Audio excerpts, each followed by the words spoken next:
மேட்சிங்கான வேஷ்டி சேலை மற்றும் குவாலிட்டியான ஷர்ட்ஸ் அண்ட் ட்ரவுசர்ஸ் அஃபோர்டபிள் பிரைஸ்லயும் வாங்க மதுரை யாஸ்கோவுக்கு வாங்க. இது தமிழ்நாடு முழுவதும் உள்ள அனைத்து முன்னணி கடைகளிலும் கிடைக்கும். வெள்ளையர்கள் வெளியேறிவிட்டார்கள். இந்தியா விடுதலை பெற்றது.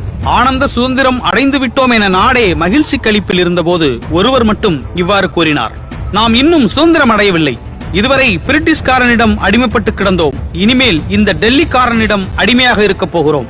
ஆட்சி கைமாறி இருக்கிறதே தவிர நாம் அடிமைகள் தான். எனவே ஆகஸ்ட் 15 நமக்கு துக்க நாள் என்றார். அந்த ஒருவர்தான் திராவிட மக்களின் உரிமை குரலாக ஓங்கி ஒலித்த தந்தை பெரியார் ஈவே ராமசாமி. அவருடைய திராவிடர் கழகத்தின் பயிற்சி பட்டறையில் பட்டை தீட்டப்பட்ட கூர்வாள்தான் பேரறிஞர் அண்ணா.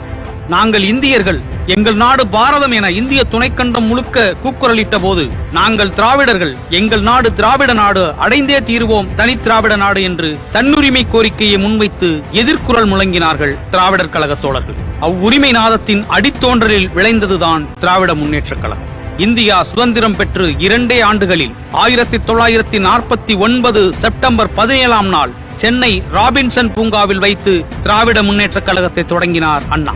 பெரியாருடன் அண்ணாவுக்கு ஏற்பட்ட முரண்பாடுதான் திராவிட முன்னேற்ற கழக தோற்றத்திற்கு ஆரம்ப புள்ளி என்றாலும் கொள்கை கோட்பாட்டளவில் பெரிய மாறுபாடு இருக்கவில்லை. அதனால்தான் திமுகவை தொடங்கிய அன்று பேசிய அண்ணா, திராவிட முன்னேற்ற கழகம் தோன்றியது திராவிடர் கழகத்துக்கு போட்டியாக அல்ல, அதே கொள்கை பாதையில் தான் திராவிடர் கழகத்தின் அடிப்படை கொள்கை மீதேதான் திராவிட முன்னேற்ற கழகம் அமைக்கப்பட்டுள்ளது. அடிப்படை கொள்கைகளில் கருத்துக்களில் மாறுதல் மோதல் எதுவும் கிடையாது என்று அறிவித்தார். மேலும் நமக்கெல்லாம் அப்போது நல்வழி காட்டிய பெரியார் அமர்ந்த பீடத்தை, தலைவர் பதவி நாற்காலியை காலியாகவே வைத்திருக்கிறோம் என்று கூறி திமுகவின் பொதுச் செயலாளராகவே பதவியேற்றுக் கொண்டார் அண்ணா. கருப்பும் சிவப்பும் சரிபாதி நிறமாக கட்சி கொடி அறிமுகப்படுத்தப்பட்டது. கடமை, கண்ணியம், கட்டுப்பாடு, அடைய வேண்டிய இலக்கோ திராவிட நாடு என கொள்கை முழக்கமிட்டு வந்த திராவிட முன்னேற்ற கழகம் 1952ஆம் ஆண்டு நடைபெற்ற சுதந்திர இந்தியாவின் முதல் பொது தேர்தலில் போட்டியிட மறுத்தது. காரணம், திராவிடர்களின் கருத்தை அறியாமலும் திராவிடர்களின் ஜீவாதார உரிமைக்கு ஊறு செய்யும் வகையிலும் ஒரே கட்சியரின் எதேச்சதிகார முறைப்படியும் தயாரிக்கப்பட்ட இந்திய அரசியல் சட்டத்தை திமுக கண்டிப்பதன் அறிகுறியாக தேர்தலில் திமுக தனது வேட்பாளர்களை நிறுத்தவில்லை என கூறியது. இருப்பினும் தங்கள் கொள்கைகளை, திராவிட நாடு கோரிக்கையை ஏற்கும் கட்சியின் வேட்பாளர்களை மட்டும் ஆதரிப்பதாக அறிவித்தது திராவிட முன்னேற்ற கழகம். அதனைத் தொடர்ந்து 1953ஆம் ஆண்டு அன்றைய முதல்வர் காங்கிரஸ் கட்சியின் ராஜாஜி கொண்டு வந்த குலக்கல்வி திட்டத்தை எதிர்த்து போராட்டம், சித்தூர் தமிழர்களின் போராட்டத்தை நான்சென்ஸ் என்று கூறிய பிரதமர் நேருவை எதிர்த்து கருப்பு கொடி போராட்டம், கள்ளக்குடியை டால்மியாபுரம் என பெயர் மாற்றியதை கண்டித்து ரயில் மறியல் என அடுத்தடுத்த மும்முனை போராட்டங்களால் மக்கள் மத்தியில் பெரும் செல்வாக்கை பெறத் தொடங்கியது திராவிட முன்னேற்ற கழகம். இந்த கள்ளக்குடி போராட்ட வெற்றிதான் பின்னாட்களில் மு. கருணாநிதியை கள்ளக்குடி கொண்ட கருணாநிதி என்று அழைக்கப்பட காரணமாக அமைந்தது. 1956ஆம் ஆண்டு திருச்சியில் நடைபெற்ற திமுக மாநாட்டில் தேர்தலில் பங்கேற்கலாமா வேண்டாமா என்பது குறித்து பொது வாக்கெடுப்பை நடத்தியது திமுக. மொத்தம் 60,000த்திற்கும் மேற்பட்ட தொண்டர்கள் பங்கேற்ற அந்த பொது வாக்கெடுப்பில் தேர்தலில் போட்டியிட வேண்டும் என 56,942 பேரும், வேண்டாம் என 4,203 பேரும் வாக்களித்திருந்தார்கள். திமுக இனிவரும் தேர்தல்களில் போட்டியிடுவது அக்கட்சியின் ஜனநாயக முறைப்படி உறுதி செய்யப்பட்டது. அதே ஆண்டு நவம்பர் 1ஆம் நாள் இந்தியா மொழிவாரி மாநிலங்களாக பிரிக்கப்பட்டு சென்னை மாகாணத்தில் இருந்த கேரளா, கர்நாடகம் உள்ளிட்ட பகுதிகள் தனி மாநிலங்களாகின. அதற்கு முன்னதாக 1953ஆம் ஆண்டு ஆந்திர பிரதேசம் முதல் மொழிவாரி மாநிலமாக உருவாகியிருந்தது. அதன் பிறகு 1957ஆம் ஆண்டு நடைபெற்ற தேர்தலில் போட்டியிட்ட திமுக 15 சட்டமன்ற தொகுதிகளிலும் 2 நாடாளுமன்ற தொகுதிகளிலும் வெற்றி வாகை சூடியது. சி.என். அண்ணாதுரை, மு. கருணாநிதி, க. அன்பழகன் உள்ளிட்ட திமுகவின் முன்னணி தலைவர்கள் சட்டமன்ற உறுப்பினர்களாக தேர்வானார்கள். முதல் தேர்தலிலேயே திமுகவின் இந்த வெற்றி காங்கிரஸ் கட்சியின் எஃகு கோட்டையை சற்றே அசைத்து பார்த்தது. முதன்முறையாக சட்டமன்றத்துக்குள் தடம் பதித்த திமுக தனது கொள்கையில் ஒன்றை செயல்படுத்த முயன்றது. அதாவது சென்னை மாகாணம் என்ற பெயரை தமிழ்நாடு மாநிலமாக மாற்றக் கோரிய தீர்மானத்தை கொண்டு வரவே ஓட்டெடுப்பில் தோற்கடிக்கப்பட்டது. அந்த தீர்மானம், திமுகவின் இந்த தீர்மானத்திற்கு பின்னணியில் தியாகி சங்கரலிங்கனாரின் உயிர்கொடையும் இருந்தது. அதன் பின்னர் நடந்த சட்டமன்ற கூட்டத்தொடரில் நாங்கள் இந்த சபைக்குள் நுழைந்தது என்றைக்கும் எதிர் அங்கத்தினர்களாகவே இருப்பதற்காக அல்ல, இன்றைக்கில்லாவிட்டாலும் என்றைக்காவது ஒரு நாள் ஆட்சி பொறுப்பை ஏற்கத்தான் போகிறோம் என சூளுரைத்தார் அண்ணாதுரை.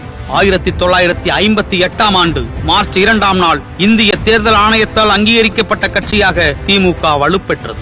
உதயசூரியன் அந்த கட்சியின் சின்னமானது. பின் 1962ஆம் ஆண்டு நடைபெற்ற பொதுத் தேர்தலில் போட்டியிட்ட திமுக 50 சட்டமன்ற தொகுதிகளையும் 7 நாடாளுமன்ற தொகுதிகளையும் கைப்பற்றியது. ஆனால் இந்த தேர்தலில் யாரும் எதிர்பாராத வகையில் அண்ணா தோல்வியை சந்தித்தார்.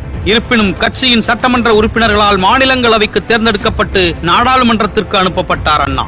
1963ஆம் ஆண்டு தனிநாடு கேட்பது குற்றம் என்றும் பிரிவினைவாதம் பேசுவோர் தேர்தலில் போட்டியிட முடியாதபடியும் பிரிவினை தடுப்பு சட்ட மசோதாவை நிறைவேற்றியது மத்தியில் ஆண்ட காங்கிரஸ் கட்சி. இது திமுகவை முடக்குவதற்காகவே கொண்டுவரப்பட்ட சட்டம் என கருதி அண்ணா பல்வேறு ஆலோசனைகளுக்கு பிறகு தேர்தல் அரசியலில் தொடர்ந்து ஈடுபடுவதற்காக திராவிட நாடு கோரிக்கையை கைவிட்டார்.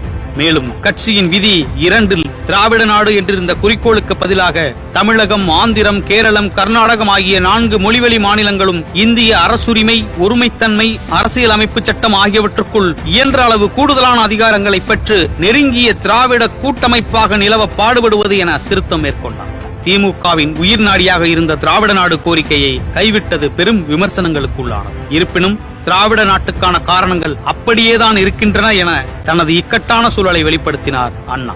1965ஆம் ஆண்டு ஜனவரி 26ஆம் நாள் முதல் இந்தி மட்டுமே இந்தியாவின் ஆட்சி மொழியாக இருக்கும் என்ற சட்ட முன்வரைவை அப்போதைய காங்கிரஸ் அரசின் பிரதமர் லால் பகதூர் சாஸ்திரி கொண்டு வந்தார். இதனால் வெகுண்டெழுந்த தமிழகம் மாபெரும் மொழி போராட்டத்தை கையில் எடுத்தது. திமுக ஜனவரி 26 குடியரசு நாளை துக்க நாளாக அறிவித்து கிளர்ச்சியில் ஈடுபட்டது. இந்த போராட்டத்தில் திமுகவின் மாணவரணி தீவிரமாக செயல்பட்டது. தொடர்ந்து போராட்டத்தில் ஈடுபட்டவர்கள் மீது காவல்துறையும் ராணுவமும் நடத்திய துப்பாக்கிச் சூட்டில் 100க்கும் மேற்பட்டோர் உயிரிழந்தார்கள். பணிந்த மத்திய அரசு பிப்ரவரி 11ஆம் நாளன்று ஆங்கிலமே அலுவல் மொழியாக தொடரும் என்ற அறிவிப்பை வெளியிட போராட்டம் முடிவுக்கு வந்தது. இந்த போராட்டத்திற்கு அரணாக திமுக மாபெரும் பங்களிப்பை நிகழ்த்தியது என்பது எவராலும் மறுக்க முடியாத வரலாற்று பதிவானது. அதனைத் தொடர்ந்து 1967ஆம் ஆண்டு தேர்தல் தமிழக அரசியல் களத்தில் மாபெரும் திருப்பு முனையாக அமைந்தது. அண்ணாவின் திராவிட முன்னேற்றக் கழகம், ராஜாஜியின் சுதந்திரா கட்சி, மார்க்சிஸ்ட் கம்யூனிஸ்ட் கட்சி, இந்திய யூனியன் முஸ்லீம் லீக், மாப்போசியின் தமிழரசு கழகம், சீபா ஆதித்தனாரின் நாம் தமிழர் இயக்கம் உள்ளிட்ட கட்சிகளுடன் இணைந்து வலுவான கூட்டணி அமைத்து தேர்தலை சந்தித்தது.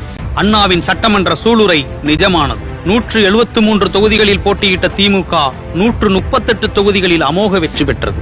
நாடாளுமன்ற தேர்தலில் போட்டியிட்ட 25 இடங்களிலும் வென்றது. தென் சென்னையில் போட்டியிட்ட அண்ணா நாடாளுமன்ற உறுப்பினரானார். திமுகவின் இந்த அமோக வெற்றி வரலாற்றையே புரட்டி போட்டதாக இன்று வரையிலும் பார்க்கப்படுகிறது.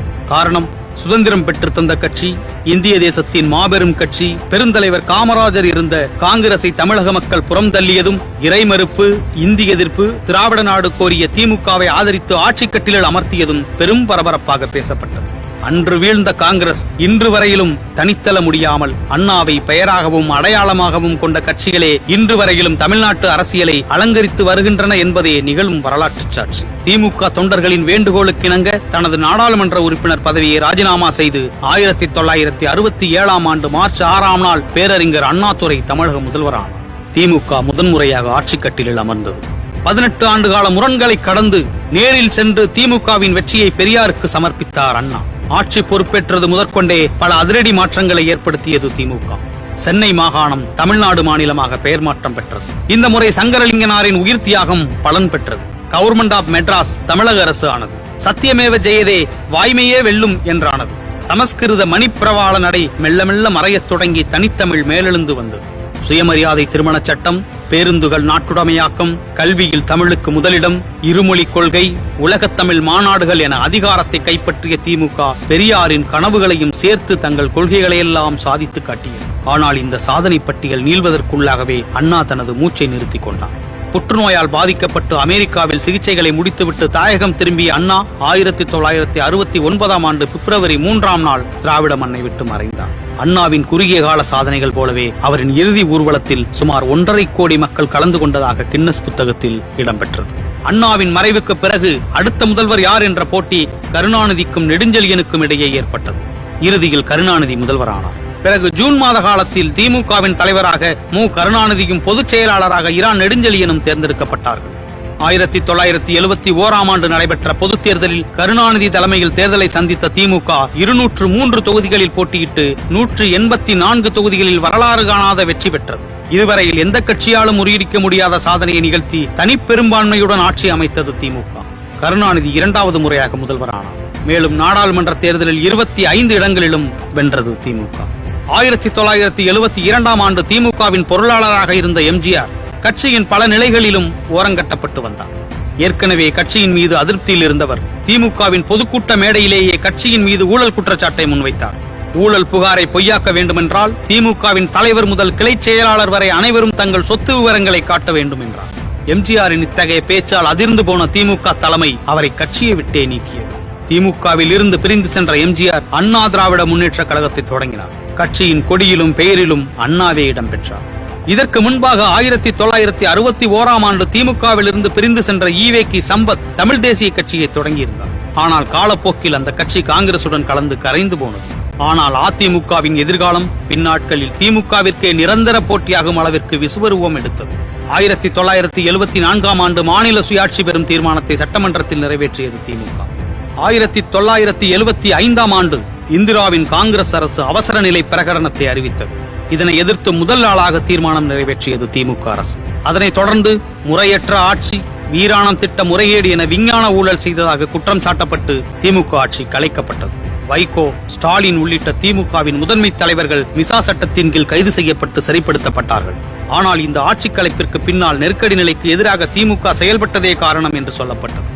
1977ஆம் ஆண்டு நடைபெற்ற சட்டமன்ற தேர்தலில் போட்டியிட்ட முதல் தேர்தலிலேயே அபார வெற்றி பெற்று ஆட்சியை பிடித்தது எம்ஜிஆரின் அதிமுக. திமுக கடும் தோல்வியை சந்தித்தது.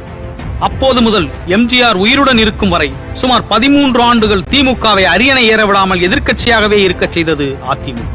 எம்ஜிஆரின் மறைவிற்கு பிறகு 1989ஆம் ஆண்டு நடைபெற்ற தேர்தலில் 13 ஆண்டுகளுக்கு பிறகு ஆட்சியை பிடித்தது திமுக. ஆனால் 1991ஆம் ஆண்டு விடுதலை புலிகள் அமைப்பை கட்டுப்படுத்த தவறிவிட்டது, பிரிவினை சக்திகளுக்கு திமுக ஊக்கமளிக்கிறது என்று கூறி அப்போதைய ராஜீவ்காந்தி அரசால் 2வது முறையாக கலைக்கப்பட்டது திமுக அரசு. அதே ஆண்டு மே மாதம் பிரச்சாரத்துக்காக தமிழகம் வந்த ராஜீவ்காந்தி கொல்லப்படவே எழுந்த அனுதாப அலையால் காங்கிரஸ் கட்சியுடன் கூட்டணி அமைத்த அதிமுக வெற்றி பெற்றது. திமுக படுதோல்வியை சந்தித்தது. 1993ஆம் ஆண்டு வைகோவின் அரசியல் நலனுக்காக விடுதலை புலிகள் கருணாநிதியை கொலை செய்ய திட்டமிட்டுள்ளனர் என காரணம் கூறி வைகோ திமுகவிலிருந்து நீக்கப்பட்டார். இதற்கு பின்னால் ஸ்டாலினின் அரசியல் எதிர்காலம் ஒளிந்திருப்பதாக அப்போது விமர்சிக்கப்பட்டது. 1996ஆம் ஆண்டு நடைபெற்ற சட்டமன்ற தேர்தலில் திமுக வெற்றி பெற்று ஆட்சி அமைத்தது. 1999ஆம் ஆண்டு நடைபெற்ற நாடாளுமன்ற தேர்தலின் போது தனது கொள்கைக்கு நேர் எதிரான பாஜகவுடன் கூட்டணி அமைத்த திமுக பல்வேறு விமர்சனங்களை எதிர்கொண்டது. இதே கூட்டணி 2001ஆம் ஆண்டு தேர்தலிலும் தொடர அக்கட்சி பெரும் தோல்வியை சந்தித்தது. 2004ஆம் ஆண்டு நாடாளுமன்ற தேர்தலில் காங்கிரஸ், பாட்டாளி மக்கள் கட்சி, மறுமலர்ச்சி திராவிட முன்னேற்ற கழகம் உள்ளிட்ட 7 கட்சிகளுடன் வலுவான கூட்டணி அமைத்து தேர்தலை சந்தித்தது திமுக. போட்டியிட்ட அனைத்து இடங்களிலும் வெற்றி பெற்றது. இதனால் தமிழகத்தைச் சேர்ந்த 12 நாடாளுமன்ற உறுப்பினர்கள் மத்திய அமைச்சர்களாக பொறுப்பேற்று அதிகாரமிக்க மத்திய அரசின் தவிர்க்க முடியாத அங்கமாகினார். தொடர்ந்து 2006ஆம் ஆண்டு நடைபெற்ற சட்டமன்ற தேர்தலில் திமுக தலைமையிலான கூட்டணி 163 இடங்களில் வெற்றி பெற்றாலும் திமுகவுக்கு 95 இடங்களே கிடைத்தன. கூட்டணி கட்சிகளின் தயவில் ஆட்சி அமைக்க நேர்ந்தது. இதுவே பின்னாட்களில் மைனாரிட்டி அரசு என்று ஒவ்வொரு முறையும் ஜெயலலிதாவால் விமர்சிக்கப்பட காரணமாக அமைந்தது. 2009ஆம் ஆண்டு இலங்கையில் நடைபெற்ற இறுதிக்கட்ட போரில் சிங்கள ராணுவத்தால் லட்சக்கணக்கான தமிழ் மக்கள் படுகொலை செய்யப்பட்டார்கள். இலங்கை போரை இந்தியா தலையிட்டு நிறுத்த வேண்டும் என மத்திய காங்கிரஸ் அரசையும் மாநில திமுக அரசையும் வலியுறுத்தி தமிழகம் உள்ளிட்ட உலகெங்கும் வாழும் தமிழர்கள் போராட்டம் நடத்தினார்கள். முத்துக்குமார் உள்ளிட்ட 20க்கும் மேற்பட்டோர் தீக்குளித்து மாண்டார்கள். ஆனால் 1983ஆம் ஆண்டு ஈழத்தமிழர் பிரச்சினைக்காக தனது பதவியையே ராஜினாமா செய்த கருணாநிதி இம்முறை 2 மணி நேர உண்ணாவிரதத்தோடு நிறுத்திக் கொண்டார். இது ஈழ ஆதரவாளர்கள், தமிழ் உணர்வாளர்கள் உள்ளிட்ட தமிழ் மக்களை கொதிப்படைய செய்தது. இனப்படுகொலைக்கு துணை போன காங்கிரசுடன் கூட்டணி சேர்ந்து திமுக அரசு துரோகம் இழைத்து விட்டதாக வேதனை அடைந்தார்கள். இந்த சம்பவம் திமுக வரலாற்றில் அழிக்க முடியாத கரையாகி போனது. இதன் விளைவாகவும் 2G அலைக்கற்றை ஊழல், தொடர் மின்வெட்டு, நில அபகரிப்பு போன்ற குற்றச்சாட்டுகளாலும் 2011ஆம் ஆண்டு நடைபெற்ற சட்டமன்ற தேர்தலில் திமுக படுதோல்வியை சந்தித்தது. இந்த முறை திமுகவிற்கு எதிர்க்கட்சி அந்தஸ்து கூட கிடைக்காமல் போனது. தொடர்ந்து 2014ஆம் ஆண்டு நடைபெற்ற நாடாளுமன்ற தேர்தலிலும் திமுகவால் 1 இடங்களில் கூட வெற்றி பெற முடியவில்லை. 2016ஆம் ஆண்டு சட்டமன்ற தேர்தலில் போட்டியிட்ட திமுக தொடர்ந்து 2வது முறையாக தோல்வியடைந்தது.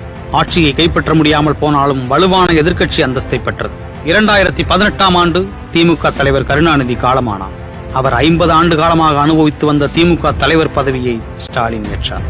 தமிழக அரசியலின் இருபெரும் ஆளுமைகளான கருணாநிதி, ஜெயலலிதா மறைவுக்கு பிறகு 2019ஆம் ஆண்டு நடைபெற்ற நாடாளுமன்ற தேர்தலில் 38 இடங்களில் வெற்றி பெற்று மீண்டும் தனது வலிமையை தக்க வைத்தது திமுக.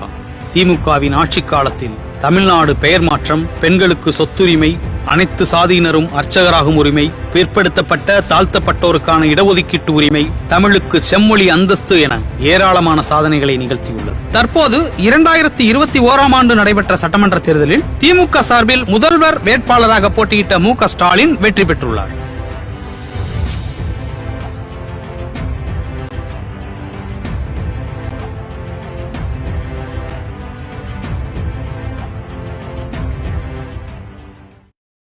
வேட்டி சேலைய மேட்சிங்லயும் மற்றும் குவாலிட்டியான ஷர்ட்ஸ் அண்ட் ட்ரவுசர்ஸ் அஃபோர்டபிள் பிரைஸ்லயும் வாங்கணுமா? அப்போ மதுரை யாஸ்கோவின் ஷர்ட்ஸ் அண்ட் ட்ரவுசர்ஸ்ல தான் வாங்கணும். இது தமிழ்நாடு முழுவதும் உள்ள அனைத்து முன்னணி கடைகளிலும் கிடைக்கும். உனக்கும் எனக்கும் வேஷ்டியும் சேலையும் இனி என்றும் ஒன்றாய்.